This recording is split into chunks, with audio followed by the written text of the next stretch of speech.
তোমরা কি জানো কি কারণে একটি লোহার বল জলে ডুবে যায় কিন্তু একটা বিশাল লোহার জাহাজ জলে ভেসে থাকে? যদি না জানো তাহলে ভিডিওটি দেখে জেনে নাও।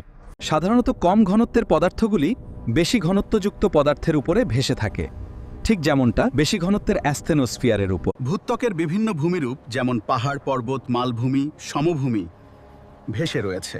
তবে কোনো বস্তু ভেসে থাকে আবার কোনো বস্তু ডুবে যায় কেন, এর উত্তর লুকিয়ে আছে আর্কিমিডিসের প্লবতা সূত্রে। প্লবতা হলো তরল বা গ্যাসের সেই ঊর্ধ্বমুখী বল যার দ্বারা তরল বা গ্যাস কোনো ডুবন্ত বস্তুকে উপরের দিকে ঠেলে দেয়।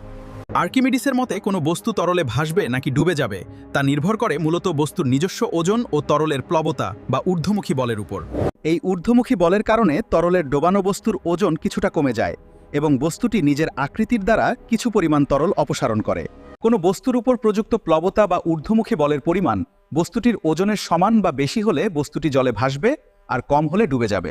প্লবতা বা ঊর্ধ্বমুখী বলের পরিমাণ নির্ভর করে বস্তুর আকৃতির উপর।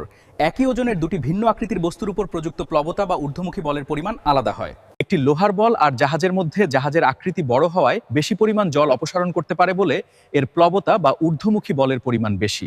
এই কারণেই একটি লোহার বল জলে ডুবে যায় আর জাহাজ ভেসে থাকে।